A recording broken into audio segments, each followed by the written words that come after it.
What's up everyone, welcome back to my channel. If you are new here, welcome to my channel. So in today's video I just want to give you guys a quick update on my pneumonia and how I've been sick lately, and also give you guys an update on my nerve damage that I got from my root canal a few months ago, because I realized I made that first video talking about that and then I never really gave much of an update. So that's what I want to talk about today, so let's get started. Okay, so I can't talk a whole lot because I am just a little bit out of breath and I get kind of wore out pretty quickly. But basically, if you have not seen my other video, I was diagnosed a few days ago, I think it was maybe 4 or 5 days ago, with pneumonia. And apparently it's pretty mild. It's, I guess, walking pneumonia. My doctor didn't specify walking pneumonia, but I'm assuming that it is because I haven't been like deathly ill, which is great. And if you didn't see my other video as well, also my COVID test was negative, which is good. But my doctor pretty much said that there is still a slight chance that this could have been COVID. But basically by this point, it doesn't really matter because I'm past the point of, you know, being contagious, and because it hasn't really gotten super severe, she's not that worried about it. So yeah, basically I'm feeling just a little bit better. My ears feel really stuffy and I get like random congestion that comes and goes, and like chest heaviness, like feeling like my airways are like closing sometimes. I do have an inhaler, which helps a lot, and antibiotics, and yeah, so that stuff is definitely helping. But it seems like I've been sick now for almost 3 weeks, and it seems like I'll have good days where I'll feel like almost normal, and then the very next day I'll be like borderline bedridden, like cannot move, every muscle in my body will hurt, just feeling awful, like really dizzy and lightheaded and just really out of it. And then the very next day I'll feel like almost normal again, and it just kind of comes and goes and comes and goes. My doctor pretty much just said that was normal, I guess, for pneumonia, and that I had the beginnings of pneumonia. So I was kind of waiting to see if it would get worse, and it's been just about the same this whole time. So yeah, but other than that, I really don't have a whole lot to say about the pneumonia. Like I said, I've had bronchitis like 4 times in the past, and bronchitis to me was way worse than this. But every time that I had bronchitis, it kind of came on really quick, and then I would be sick for like 5 days, and then I would get over it really quick and it would be completely gone. Whatever this is just keeps kind of lingering, and the doctor did say there is a chance that it also could be bronchitis, but she said, you know, it doesn't really matter. She basically just said she would treat it the same regardless, whether it was pneumonia, bronchitis, or COVID. She said it's definitely one of the 3 or any combination of the 3. So I was like, well, that's a little unnerving. And it does make me kind of wonder about the testing, just because if it is a negative and then the doctor says, well, it could still be that you still have it just because the test was negative. So that's a little bit concerning. But I did quarantine the entire time, you know, self-isolation, all of that didn't go anywhere. So she said basically, you know, I wasn't contagious and there was really no reason to worry about it unless something drastically were to change suddenly, like if I spiked a really high fever, or if I like suddenly could not breathe at all. You know, that would be an emergency situation, but none of that has happened so far.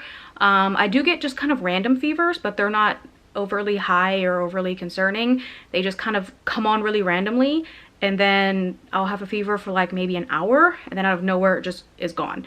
So I don't know what that's about. But other than that, that's pretty much the whole update I have in terms of that for you guys. And I didn't upload a Vlogmas video yesterday because yesterday was actually one of the days that I felt bad. I still feel pretty crappy today, but I felt well enough to get up and film this for you guys. So this will be kind of like the Vlogmas day 5 and 6 video kind of looped into one. I'm going to do my very best to stick to uploading every day for Vlogmas. I'm going to try to make as many videos Christmas themed as possible, or holiday themed. But you know, there will probably be a good portion that will just be like random like lifestyle vlogs. You know, even if I can aim to do like kind of a 50-50 type thing, I think I would be satisfied with that. But I just want to focus on creating the content and getting it up on YouTube for you guys, because I really enjoy doing this. And you know, seeing that number, seeing 500, what was that, last week, just really like pushed me like into gear. And I'm like, yes, like this is super motivating and I really want to take this seriously and do this. So yeah, there won't be any videos on my fitness channel probably for another couple of weeks, because I just feel awful. I don't feel well enough to get up and jump around and, you know, all over the place. I have been trying to do just some very light workouts with my 3-pound dumbbells and also my resistance bands, but it's not anything that I think you guys would even want to see. Just like super basic stuff. So nothing too intense and jumpity anytime soon.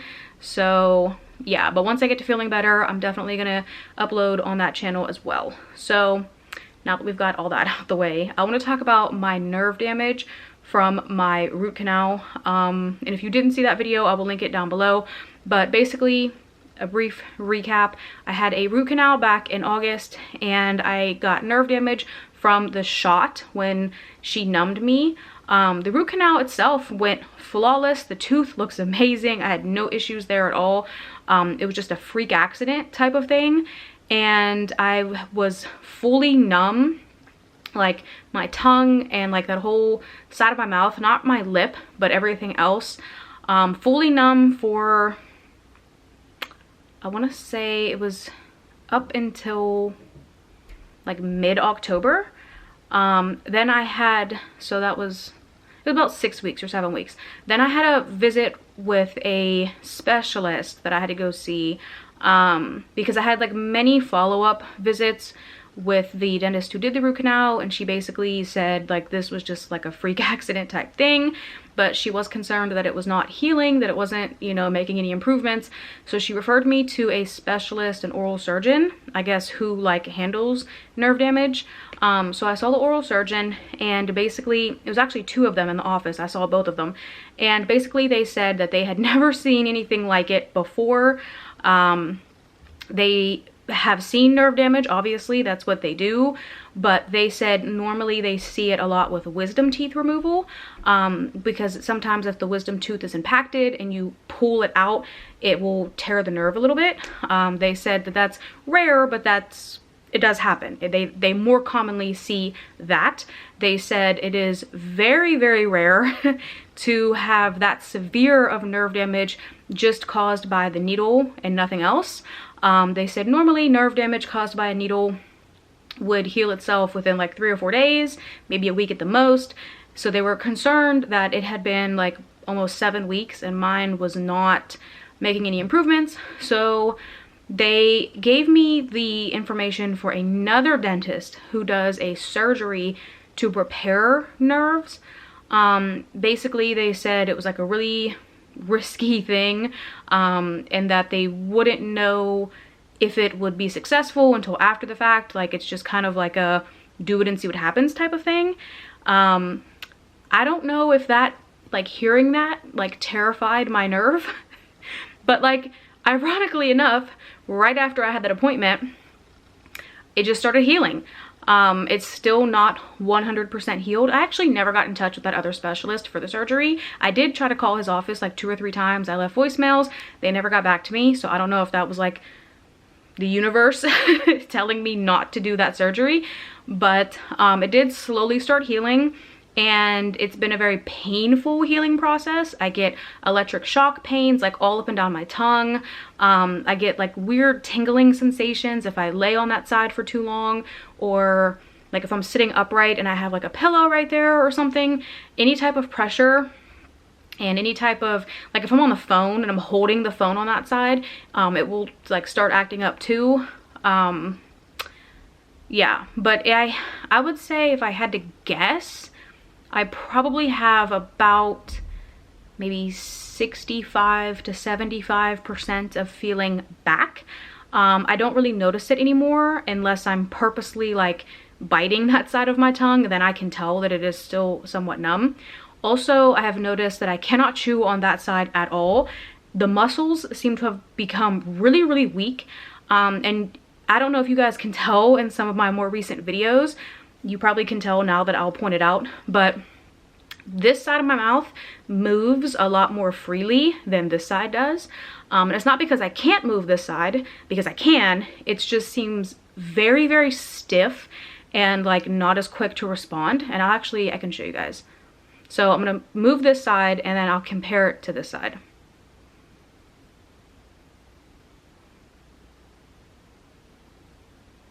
So as you can see, this side, I can move it a lot faster. This side is a lot slower to respond. So just as I'm talking, this side definitely moves a lot more than this side does. And I don't know if that's normal, you know, and when you have that type of nerve damage, they didn't mention that to me. That's just something I just kind of noticed. But with that, like I said, I can't chew on that side at all because I can't feel the food completely. And if I have to like use my tongue to move the food around, it's like I can't. Like my tongue doesn't know what to do. Like I've forgotten how to chew on that side. And it hasn't been so much of an issue so far because I still do not have the permanent crown on that tooth. They did a filling in the tooth. So when you initially have the root canal, they do like a temporary filling, and then you have to go to your actual dentist to get the crown. So when I went to my actual dentist, they basically said, we're not going to put the crown on while it's like still damaged because we don't want to make anything worse. So they took out the temporary filling and put in like a little bit of a more permanent filling, but it's still not 100% permanent. I still do have to get the crown eventually, but they basically told me to avoid chewing on that side because the tooth is still really, really fragile without the crown on, and you run the risk of cracking the tooth and causing way bigger problems. So generally, I do not chew on that side at all, but sometimes if I'm eating like mashed potatoes or like oatmeal, like I might try to chew a little bit on both sides, and I just have noticed that it just doesn't work. It's like my tongue just completely forgot what to do. But I'm anticipating, just given how much improvement it has made already, I'm hoping that by like late January or like early February, that it should be hopefully back to normal, like completely, because I do want to get that crown put on there. I'm very like good about taking care of my teeth. You know, if the dentist says like, yeah, you need this, I'm gonna do it. I'm not one of those people to just like be like, oh, okay, I'll get around to it. I don't want anything to happen to any of my teeth, and I don't want anything, you know, to happen that could have been avoided. So yeah, but that's pretty much the update on that. And also I want to say too, because I did have a few people who kind of reached out to me after that video, like freaking out because they were like, oh my goodness, I'm so nervous, I have a root canal, like what if this happens to me? Like I do want to say that from what the specialist told me was that my situation was extremely rare. The 2 oral surgeons that I saw, both of them told me that they never have seen this in their career in this form. That, like I said, they normally only see it with wisdom teeth, and they normally see it when they're anticipating that. Usually, you know, with wisdom teeth, they can tell that the tooth is laying right on the nerve, and they can kind of tell you ahead of time, like, hey, you might have nerve damage. But with the whole root canal situation, it was just a total freak accident that, you know, they had never seen before. And it could have happened with any dental treatment. It wasn't unique to the root canal because it had nothing to do with the procedure. It was just literally from the numbing shot, you know, which can happen with root canals. It can happen with just a regular everyday filling, you know, cavities, whatever. So it was just kind of one of those things. It's kind of like almost funny to me because I feel like it's probably one of those things that they hear about in dental school where it's like, yeah, this could happen to you, but don't worry because it probably never will in your career. And then it's like, now it happened to me, and I, you know, I mean, everyone was super nice and they, you know, did their best to try to fix the situation. The dentist who did the root canal, she was super, super nice, and all the follow-up visits that I had, I was not charged for any of them. You know, she gave me her cell phone number. She said, if you have any pain, like at night or over the weekends, like call me right away, we can get this figured out. She was super, super nice. And you know, when she kind of figured that it was beyond her. She referred me to the right people, you know, they referred me to somebody else, and they kind of knew, you know, what was going on. So everything, I guess, considering the situation, did go as good as it could have gone. And I'm just happy that it is healing because the oral surgeons both basically told me that without the surgery, that they were certain that it was going to be completely permanent and that that would be that. They said at that point that the only hope of having that feeling restored is to get the surgery. And I was terrified because I was like, well, if the surgery doesn't work, then you're permanently numb and that's it. And they were like, well, yeah, that's kind of the risk you take. And I was like, ooh, I don't know about that. And then, like I said, just right after that, it just miraculously started healing. So yeah, but I'm getting out of breath. I did use my inhaler like shortly before I filmed this video in hopes of not getting out of breath. And I think I've done pretty good. I've been talking for a while. But I'm gonna go ahead and wrap up this video. Like I said, I just wanted to give you guys kind of a quick update on some of the things that I have, you know, been briefly talking about lately, and kind of go some dust, kind of go more into detail with those things. But yeah, so if you guys did enjoy this video, please be sure to give it a like and subscribe to my channel. Thank you guys so much for watching. I'll see you guys in the next video. Bye.